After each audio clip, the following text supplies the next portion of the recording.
Hello dear student, मैं कृष्णा चौधरी लक्ष्य academy के ऑनलाइन प्लेटफॉर्म पर आप सभी का स्वागत करता हूं। हम लोग आज की क्लास में हिंदी के भाषा विज्ञान टॉपिक पे चर्चा करेंगे। हिंदी का कहाँ कहाँ किन किन परीक्षाओं में उपयोग है आज की क्लास में सीखेंगे। जैसे आपकी यूपीएसआई आने वाली है, यूपीएसआई में 40 नंबर की हिंदी आती है और ये 40 नंबर आपके यूपीएसआई के सिलेक्शन का सबसे महत्वपूर्ण जरिया बनेगा। ये याद रखिएगा कि 40 नंबर आपका 38, 39, 40 इससे कम नहीं होना चाहिए अगर आपको यूपीएसआई क्रैक करना है तो। क्लियर है? तो आइए शुरुआत करते हैं आज के टॉपिक का, भाषा विज्ञान। चलिए, तो पहली हेडिंग आपकी पढ़ी है भाषा विज्ञान। हम लोग शुरुआत में बहुत बेसिक से चलेंगे, बेसिक से लेकर और आपके पहले शुरुआती क्या रहेंगे। जैसे हम किसी भी टॉपिक का पहले थ्योरी लेके चलते हैं, थ्योरी के बाद उस टॉपिक से किसी भी एग्जाम में कहीं पे भी सवाल पूछे गए हैं उन सारे क्वेश्चन को कलेक्ट करके हम आपके सामने लेके आएंगे। ठीक है, चलिए शुरुआत करते हैं। तो पहली हेडिंग है भाषा विज्ञान। भाषा विज्ञान में आपको पढ़ना है मानक भाषा। मानक भाषा के बारे में आप क्या जानते हैं, एग्जाम की दृष्टि से कितना इंपॉर्टेंट है, आइए सीखते हैं। तो मानक भाषा से अभिप्राय है आदर्श या श्रेष्ठ भाषा। किससे मतलब है?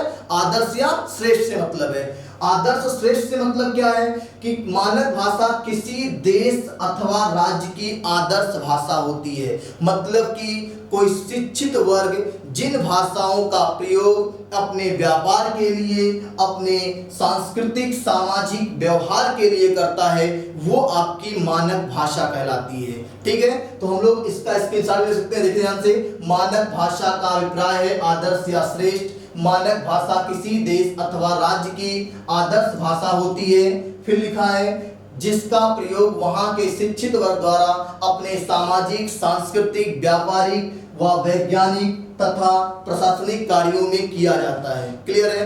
तो सीधा सीधा समझना है कि मानक भाषा आदर्श या श्रेष्ठ भाषा होती है जिसका हम लोग या हमारे देश के शिक्षित वर्ग द्वारा प्रयोग किया जाता है। क्लियर है? चलिए आते हैं नेक्स्ट। भाषा विकास के 3 सोपान होते हैं। क्या होते हैं? भाषा के विकास के 3 सोपान होते हैं। आइए देखते हैं कि करके। पहला सोपान है आपका यहां से, चलिए पहला सोपान है बोली। बोली क्या होती है? एक छोटे क्षेत्र में बोली जाने वाली क्या होती है? बोली। देखो लिखा एक छोटे क्षेत्र में बोली जाने वाली भाषा क्या होती है? बोली कहलाती है। क्लियर है? सबसे मोस्ट इंपॉर्टेंट यहाँ पे क्या है कि बोली में साहित्य रचना नहीं होती है। अगर आपके एग्जाम में क्वेश्चन आ जाए कि बोली में साहित्य रचना होती है तो आंसर क्या आएगा? नहीं होती है। ठीक है, तो हम लोग भाषा के विकास के पहले सोपान को हमने देखा, बोली एक छोटे क्षेत्र में बोली जाने वाली क्या कहलाती है? बोली कहलाती है। बोली में साहित्य रचना नहीं होती है। नेक्स्ट लेते हैं हम लोग सोपान में। दूसरा है भाषा। भाषा क्या है? बोली जब किसी विशेष भौगोलिक कारणों से अपना क्षेत्र विस्तार कर लेती है तो क्या कहलाती है? भाषा कहलाती है। मतलब जो बोली है अगर वो विशेष भौगोलिक कारणों से अपना क्षेत्र विस्तार कर लेती है तो क्या कहलाती है? भाषा कहलाती है। और इसमें सबसे अच्छे पॉइंट क्या है भाषा में कि यह व्याकरण के रूप को ग्रहण कर लेती है। क्या करती है? मतलब कि भाषा में व्याकरण का प्रयोग किया जाने लगता है। ठीक है, चलिए नेक्स्ट सोपान पे आते हैं हम लोग यहां से। नेक्स्ट सोपान है आपका मानक भाषा। अभी आपने देखा था कि मानक भाषा का मतलब आदर्श या श्रेष्ठ भाषा होता है। तो यहाँ भी देखिए, जब भाषा के प्रयोग का क्षेत्र अत्यधिक विस्तृत हो जाता है, मतलब बहुत ज्यादा क्षेत्र में बोली जाती है तो क्या हो जाती है? वो एक मानक भाषा हो जाती है, मतलब एक आदर्श भाषा हो जाती है। तो यहाँ तक तो आपको एकदम क्लियर रहना चाहिए कि भाषा के विकास के 3 सोपान कौन कौन से हैं। ये आपके पॉइंट ऑफ एग्जाम के पॉइंट ऑफ व्यू से इंपॉर्टेंट है। क्या क्या? बोली, भाषा, मानक भाषा। ये 3 पॉइंट बहुत इंपॉर्टेंट है कि भाषा के विकास के 3 सोपान, पहला बोली, दूसरा भाषा, तीसरा मानक भाषा। ठीक है, चलिए नेक्स्ट लेते हैं हम लोग। इसमें एक नोट दिया गया है कि मानकीकरण का एक प्रमुख दोष भी है। अगर किसी भाषा के मानकीकरण को देखा जाए तो उसमें दोष क्या होता है कि उसका एक क्षेत्र सीमित हो जाता है। जैसे हम आपसे बोल दें कि हम आपको हिंदी में ही केवल कोई सब्जेक्ट पढ़ेंगे, जैसे मैथ है, आप हिंदी में ही केवल पढ़ना चाहते हैं तो आपका इंग्लिश वर्जन जो है वो नहीं सही होगा आपका। फिर इसीलिए कहा गया कि प्रमुख दोष यह है कि मानकीकरण करने से भाषा में स्थिरता आने लगती है और भाषा की गति अवरुद्ध हो जाती है। मतलब अगर आप किसी भाषा का मानकीकरण करते हैं तो उसका जो है मानकीकरण करने से भाषा में स्थिरता आ जाती है और उसकी गति क्या होती है, अवरुद्ध हो जाती है। चलिए नेक्स्ट आते हैं, हिंदी शब्द की व्युत्पत्ति। अब यहां से आपके एक एक इंपॉर्टेंट पॉइंट जो आपके एग्जाम के पॉइंट ऑफ व्यू से बहुत ही इंपॉर्टेंट है उस पर चर्चा करते हैं। तो अब ये हेडिंग आपकी है हिंदी शब्द की व्युत्पत्ति। देखिए ध्यान से, हिंदी शब्द की व्युत्पत्ति हुई कैसे, ये एग्जाम में नहीं पूछेगा आपसे, ये स्ट्रक्चर नहीं पूछेगा आपसे। देखिए पूछेगा आपसे, जो विदेशी आक्रांता थे, विदेशी आक्रमणकारी थे, वो सिंह द्वार, उत्तर पश्चिम सिंह द्वार से भारत में प्रवेश किए थे। ठीक है, तो एक नदी है सिंध नदी, वो सिंध नदी ऐसा कहा जाता है कि सिंध नदी के रास्ते भारत में प्रवेश कर रहे थे। तो उनके साथ समस्या क्या थी, सिंध को वो लोग क्या पढ़ते थे, हिंदू पढ़ते थे।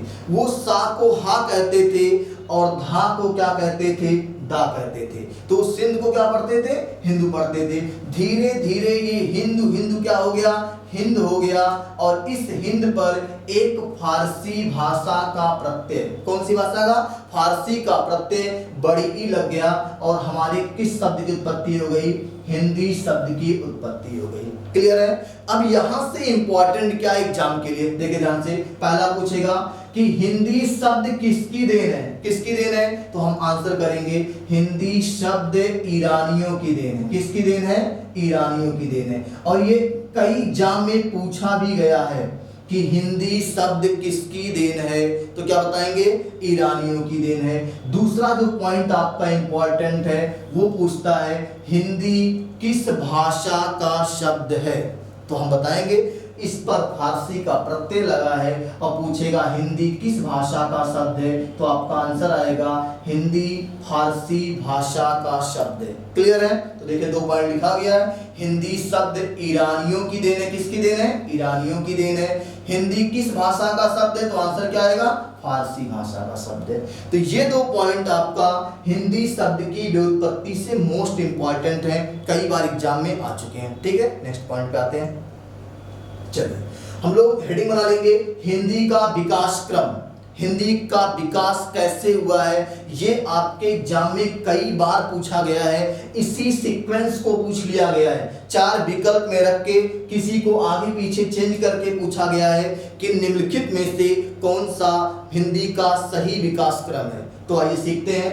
सबसे पहले कौन सी भाषा, संस्कृत। कौन सी भाषा, संस्कृत। संस्कृत के बाद पाली, पाली के बाद आपकी प्राकृत, प्राकृत के बाद अपभ्रंश, अवहट, उसके बाद आपका क्या आया, प्रारंभिक या प्राचीन हिंदी। क्लियर है। तो ये हिंदी का विकास क्रम संस्कृत, पाली, प्राकृत, अपभ्रंश, अवहट, प्राचीन या प्रारंभिक हिंदी।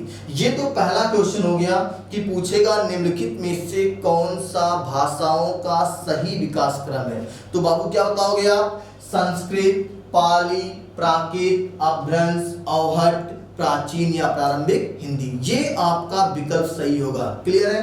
अब इसमें से और कौन कौन से क्वेश्चन बन सकते हैं उस पर चर्चा करते हैं। पहला क्वेश्चन बनेगा हिंदी की आदि जननी क्या है, क्या कहेगा, हिंदी की आदि जननी, तो क्या बताएंगे आप, संस्कृत। हिंदी की आदि जननी पूछा है तो क्या बताएंगे आप, संस्कृत। चलिए नेक्स्ट लेते हैं हम लोग। यहां से पूछेगा अभी संस्कृत के आप देखेंगे संस्कृत में 2 भेद आपको देखने को मिलेंगे। एक तो वैदिक संस्कृत जिसका अन्य नाम छांदस है, क्या है, वैदिक संस्कृत का अन्य नाम क्या है, छांदस। और एक आपका लौकिक संस्कृत जिसका अन्य नाम है संस्कृत भाषा। क्या नाम है, संस्कृत भाषा। चलिए तो हम यहां से पहला हमने क्या सीखा कि हिंदी की आदि जननी क्या है, संस्कृत। क्या है, संस्कृत है। नेक्स्ट हम देखेंगे यहां से पाली। अब पाली के बारे में क्या जानना है? गौतम बुद्ध के सारे उपदेश किस भाषा में थे? पाली भाषा में। किस भाषा में थे? पाली भाषा में। नेक्स्ट हम आते हैं प्राकृत पे। तो प्राकृत से क्या सीखेंगे? महावीर स्वामी के सारे उपदेश किस भाषा में थे? प्राकृत भाषा में थे। चलिए नेक्स्ट हम लोग आते हैं यहाँ से अपभ्रंश, अवहट्ट और प्राचीन या प्रारंभिक हिंदी। अब यहाँ से सीखिए ध्यान से, अपभ्रंश के भेद भी होते हैं। क्या होते हैं? अपभ्रंश के भेद होते हैं। अभी नेक्स्ट हम सिखाएंगे आपको कि अपभ्रंश के भेद कौन कौन से। देखिए अपभ्रंश के भेद में सौरसैनी, पैसाची, ब्राचड़, महाराष्ट्री, मागधी, अर्धमागधी, खस, ये आपके अपभ्रंश के भेद हैं। अब आप सोचेंगे सर अपभ्रंश के भेद कहाँ कहाँ प्रयोग होंगे, तो हम बताएंगे आपको कि अपभ्रंश के भेद जो हैं जब आप पढ़ोगे उपभाषा और बोली, अगली क्लास में जब आप पढ़ेंगे उपभाषा और बोली, तब वहां हम पूछेंगे आपसे कि पूर्वी हिंदी किस अपभ्रंश से विकसित हुई है, तब आपका आंसर यहां से आएगा। क्लियर है? तो अभी आपको सीखना है कि अपभ्रंश के भेद सौसैनी, पैसाची, ब्राचड़, महाराष्ट्री, मागधी, अर्धमागधी और खस। बाकी चीजें हम लोग सीखेंगे इसको कहाँ कहाँ इसका प्रयोग करेंगे उपभाषा और बोली में। अब यहां से सीखेंगे कि पूछेगा हिंदी की आज जननी, तो आंसर करेंगे संस्कृत। फिर पूछेगा हिंदी की उत्पत्ति किससे हुई है, तो आंसर क्या आएगा? सौरसैनी अपभ्रंश से। हिंदी की उत्पत्ति किससे हुई है? सौरसैनी अपभ्रंश से। किससे हुई है? सौरसैनी अपभ्रंश से हुई है।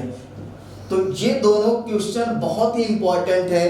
कौन कौन से? पहला है हिंदी की आज जननी, तो आंसर आएगा संस्कृत। हिंदी की उत्पत्ति किससे हुई है, तो सौरसैनी अपभ्रंश से हुई है। एक पॉइंट पे चर्चा कर लेते हैं अवहट्ट पे, इस पे ध्यान दीजिएगा। अवहट्ट पे, अवहट्ट को संक्रमणकालीन भाषा क्या कहा गया? संक्रमणकालीन भाषा कहा गया। और अवहट्ट के बारे में हम देखेंगे, यहाँ देखेंगे हम लोग अवहट्ट के बारे में चर्चा कर रहे थे ना। अवहट्ट में विद्यापति ने कीर्तिलता और कीर्ति पताका की रचना की है। ये इंपॉर्टेंट पॉइंट है अवहट्ट के लिए कि अवहट्ट में विद्यापति ने दो रचनाओं कीर्तिलता और कीर्ति पताका की रचना की है। क्लियर है? इस पे ध्यान दीजिएगा, बहुत ही इंपॉर्टेंट है। आप चाहे तो इसके साथ ले सकते हैं। देखिए हमने जो बताया आपको, हिंदी की आज जननी क्या है? संस्कृत। हिंदी की उत्पत्ति किससे हुई है, तो सौरसैनी। जो हमने आपको पॉइंट बताया उस पॉइंट पे ध्यान दीजिएगा। तो यहाँ से जो हिंदी का विकास है एक बार फिर से रिव्यू करते हैं, कौन कौन से क्वेश्चन इंपॉर्टेंट हैं। पहला क्वेश्चन यहाँ से बनेगा कि निम्नलिखित में से कौन सा भाषाओं का सही विकास क्रम है, तो क्या बताएंगे? संस्कृत, पाली, प्राकृत, अपभ्रंश, अवहट्ट, प्राचीन या प्रारंभिक हिंदी। नेक्स्ट बनेगा हिंदी की आदि जननी क्या है, तो आंसर आएगा संस्कृत। नेक्स्ट बनेगा हिंदी की उत्पत्ति किससे हुई है, तो आंसर आएगा सौरसैनी अपभ्रंश से। क्लियर है? और अगर बनेगा अवहट्ट से तो बताइएगा अवहट्ट में विद्यापति ने कीर्तिलता और कीर्ति पताका दो रचनाओं की रचना की थी। चलिए नेक्स्ट आते हैं हम लोग। अब नेक्स्ट चर्चा करेंगे लिपि पे। किस पे? लिपि पे। लिपि क्या है? किसी भाषा को लिखने की विधि क्या होती है? लिपि होती है। किसी भाषा को लिखने की विधि क्या होती है? लिपि होती है। जैसे हम लोग लिखते क्या, देखो जैसे हमने लिखा राम घर जाता है, ऐसे लिखते हैं हम लोग ऐसे। तो हम लोग बाएं से दाएं लिख रहे हैं। क्या कर रहे हैं? बाएं से दाएं लिख रहे हैं। यही बात अगर आपको उर्दू में लिखनी होती तो आप दाएं से बाएं लिखते हैं, लिखते ना। यही तो लिपि है। किसी भाषा को लिखने की विधि क्या है? लिपि है। चलिए सीखते हैं लिपि के बारे में। इंपॉर्टेंट क्या है देखिए, हिंदी की लिपि क्या है? देवनागरी। पूछेगा आपसे हिंदी भाषा की लिपि क्या है, तो क्या बताएंगे आप? देवनागरी है। फिर पूछेगा देवनागरी लिपि का विकास किससे हुआ है, तो आप कहेंगे देवनागरी लिपि का विकास ब्राह्मी लिपि से हुआ। किससे हुआ है? ब्राह्मी लिपि से हुआ है। ठीक है। फिर पूछेगा हिंदी के साथ साथ और किन भाषाओं की लिपि देवनागरी है, तो हम बताएंगे हिंदी के अलावा संस्कृत, मराठी और नेपाली भाषा की भी लिपि क्या है? देवनागरी है। तो हम ऐसे समझते हैं इसको, हिंदी, संस्कृत, मराठी, नेपाली, इन सभी भाषाओं की लिपि क्या है? देवनागरी। क्या है? देवनागरी। बच्चा ये याद करके जाता है कि हिंदी की लिपि देवनागरी है। और क्वेश्चन कैसे घुमाता है, वो पूछता है निम्नलिखित में से किसकी लिपि देवनागरी नहीं है। आजकल ये बड़ा ट्रेंड चला नहीं वाला, तो पूछेगा निम्नलिखित में से किसकी लिपि देवनागरी नहीं है, और आपके विकल्प में हिंदी, संस्कृत, मराठी और चौथे विकल्प में कुछ और दे देगा, संस्कृत दे देगा, अंग्रेजी दे देगा, कुछ और दे देगा। तो वहां पे ध्यान देना है कि बच्चा सोचता है कि हिंदी दिखा बस टिक कर लो। वो ये पूछा था कि किसकी लिपि देवनागरी नहीं है, तो संस्कृत, मराठी और नेपाली और हिंदी की लिपि तो है ही देवनागरी ना, उसको ध्यान देना आपको। ठीक है, चलिए नेक्स्ट देखते हैं हम लोग यहाँ से। देवनागरी लिपि बाईं ओर से दाईं ओर लिखी जाती है। हमने अभी आपसे बताया कि हम लोग इस तरफ से इस तरफ लिखते चलते हैं। तो देवनागरी लिपि की खासियत क्या है, बाईं ओर से दाईं ओर लिखी जाती है। चलिए नेक्स्ट देखते हैं हम लोग। देवनागरी लिपि को लोकनागरी एवं हिंदी लिपि भी कहा जाता है। पूछ सकता है कि देवनागरी लिपि का अन्य नाम क्या है, तो क्या बताएंगे, लोकनागरी या हिंदी लिपि भी कहा जाता है। नेक्स्ट की बात करेंगे, यह अक्षरात्मक लिपि है। कैसी लिपि है, यहाँ पूछ सकता है, तो क्या टिक करेंगे आप, अक्षरात्मक लिपि है। अंग्रेजी भाषा की लिपि क्या है, रोमन। अंग्रेजी की लिपि क्या है, रोमन। फिर पूछेगा उर्दू भाषा की लिपि क्या है, तो क्या बताएंगे आप, फारसी। फिर पूछेगा पंजाबी की लिपि क्या है, गुरमुखी। तो इस लिपि के टॉपिक से कौन कौन से सवाल आपके पेपर में बन सकते हैं, एक बार रिव्यू करते हैं। लिपि पूछेगा तो आप कहेंगे किसी भाषा के लिखने की विधि, क्लियर है। फिर पूछेगा हिंदी की लिपि, कहेंगे देवनागरी।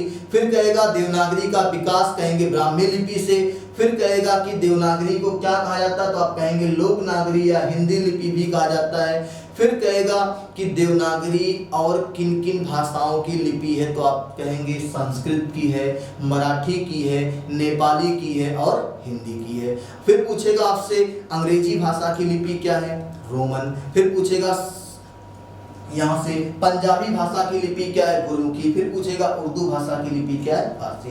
तो उम्मीद करते हैं कि लिपि टॉपिक तो एकदम स्पष्ट हो गया, इसमें कोई संशय नहीं है। यहाँ से सवाल बनते हैं, कई एग्जाम में पूछे गए हैं। ठीक है, चलिए नेक्स्ट लेते हैं लोग यहाँ से।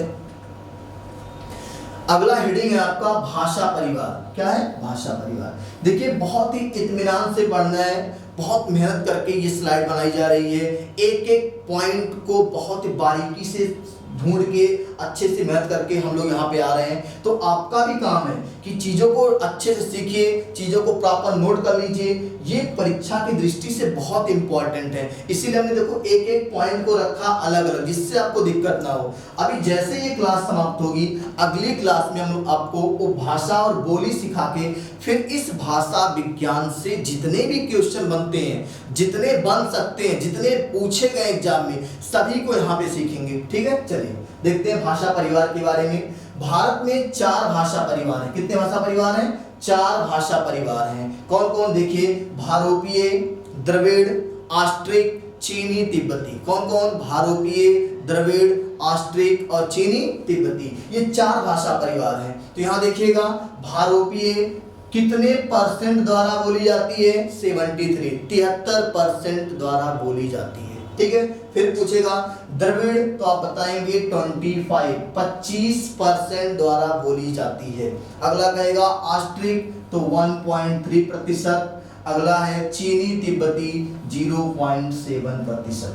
तो आपने सीखा कि भारत में 4 भाषा परिवार हैं, भारोपीय, द्रविड़, ऑस्ट्रिक, चीनी तिब्बती। भारोपीय 73%, द्रविड़ 25% और आपका ऑस्ट्रिक 1.3 और ये आपका चीनी तिब्बती 0.7% द्वारा बोली जाती है। ठीक है, अगला लेते हैं भाषा परिवार पे ही। तो यहाँ से सबसे ज्यादा इंपॉर्टेंट क्वेश्चन ये कई बार पूछा गया है, पूछा है कि भाषा परिवार की दृष्टि से सबसे बड़ा भाषा परिवार, तो क्या आएगा आंसर आपका कि भारोपीय। भाषा परिवार की दृष्टि से सबसे बड़ा भाषा परिवार कौन सा है, भारोपीय भाषा परिवार है। ठीक है। और फिर पूछेगा कि भाषा परिवार की दृष्टि से हिंदी किस परिवार की भाषा है, तो क्या बताएंगे आप, भारोपीय भाषा परिवार की भाषा है। भाषा परिवार की दृष्टि से हिंदी भारोपीय परिवार की भाषा है। फिर पूछे, देखो यहाँ से, बोलने वालों की संख्या के आधार पर भारत में भारोपीय परिवार सबसे बड़ा परिवार है। ठीक है, कौन सा परिवार है, भारोपीय परिवार सबसे बड़ा परिवार है। फिर पूछेगा हिंदी आकार की दृष्टि से कैसी भाषा है, तो क्या बताएंगे आप, वियोगात्मक भाषा है। कैसी है, वियोगात्मक। हिंदी आकार की दृष्टि से कैसी भाषा है, वियोगात्मक भाषा है। पूछेगा भाषा परिवार की दृष्टि से हिंदी क्या है, तो भारोपीय परिवार की भाषा है। और आकार की दृष्टि से क्या है, वियोगात्मक भाषा है। क्यों वियोगात्मक है, क्योंकि इसके जो विभक्ति चिन्ह है ये पद से अलग लगते हैं, पद से क्या होते हैं, अलग लगते हैं, इसीलिए वियोगात्मक भाषा परिवार है। ठीक है, नेक्स्ट लेते हैं।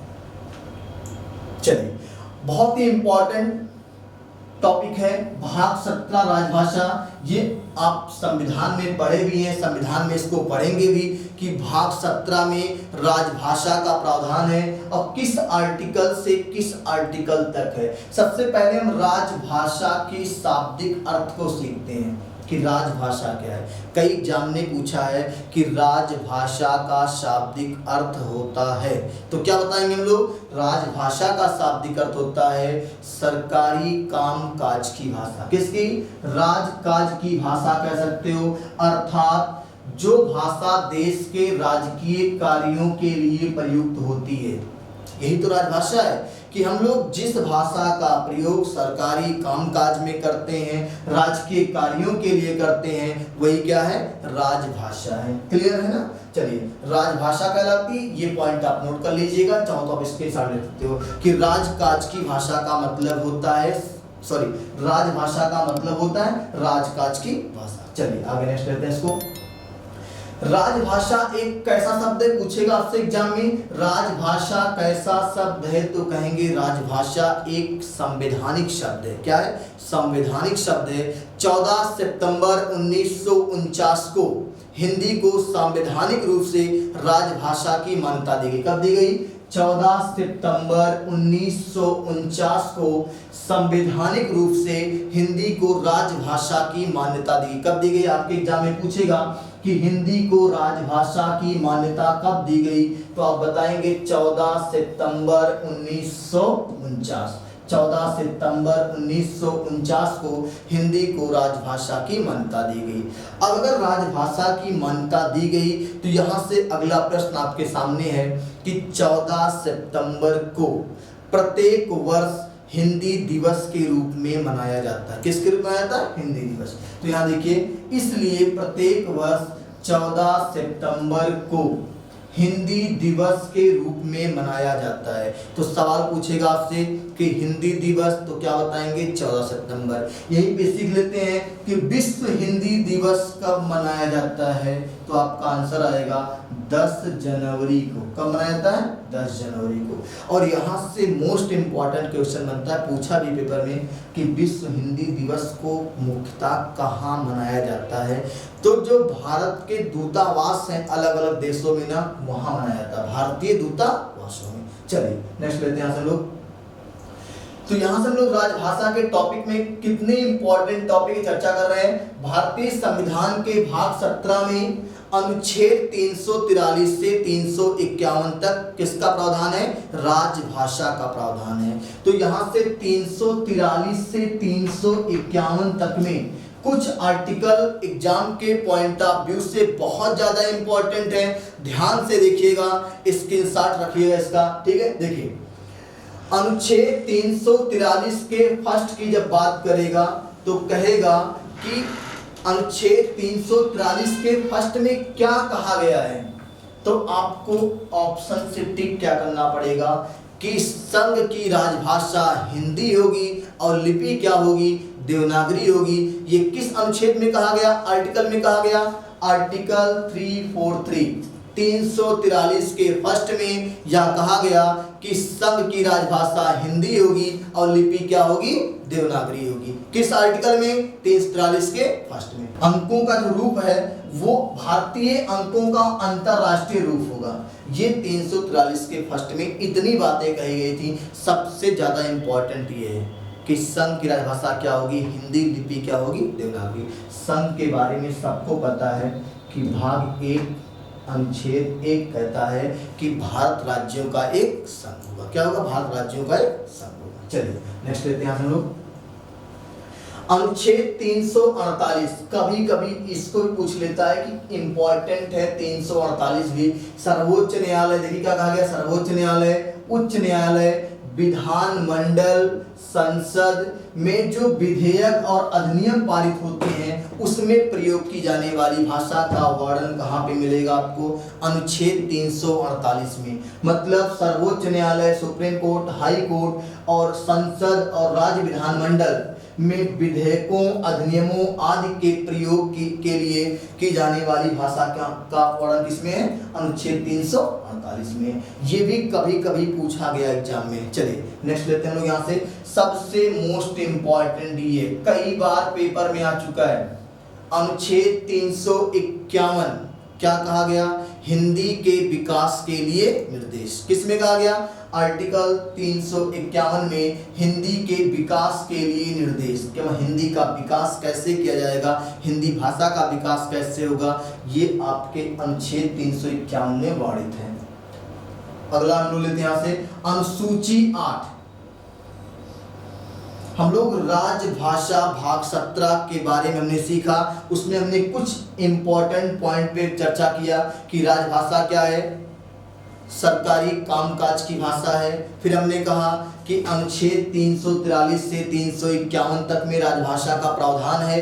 343 के फर्स्ट में क्या कहा गया? संघ की राजभाषा हिंदी होगी और लिपि क्या होगी? देवनागरी होगी। 351 इंपॉर्टेंट है, हिंदी के विकास के लिए निर्देश। हम लोग अब आते हैं 8वीं अनुसूची में, जहां पे हिंदी के बारे में चर्चा देखने को मिलेगी। आप देखिए ध्यान से, 8वीं अनुसूची में क्या कहा गया है?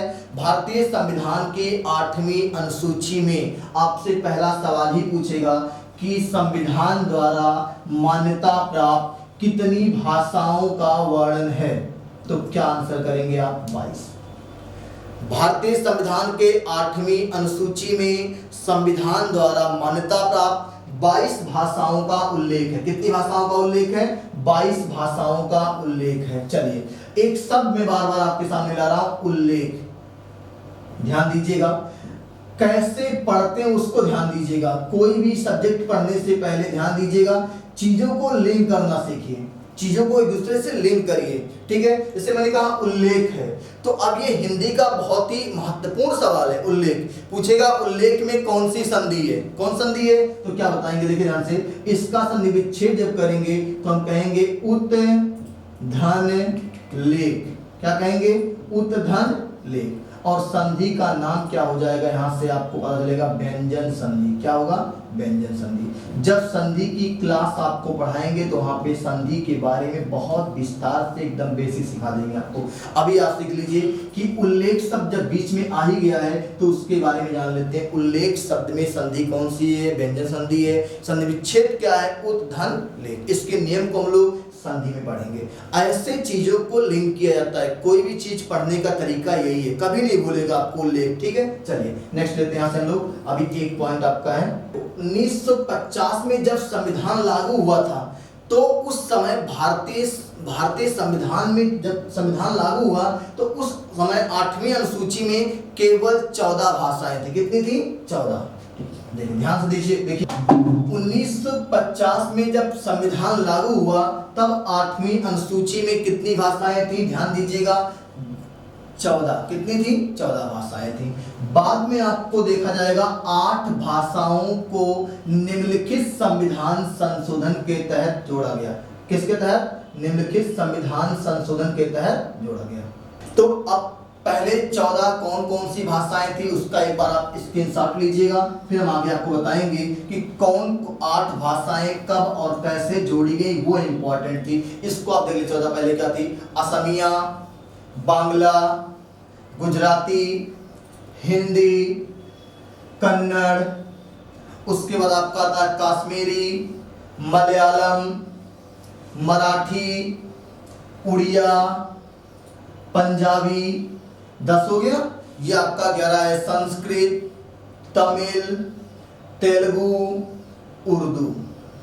ये आपका प्रारंभ में जब संविधान लागू हुआ तब आपके 14 भाषाएं थी। अब बाद में किन 8 भाषाओं को जोड़ा गया है उस पे चर्चा करते हैं। चलिए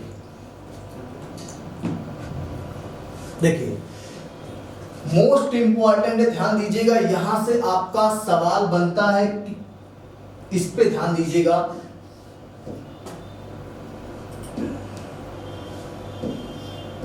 ये इंपॉर्टेंट है।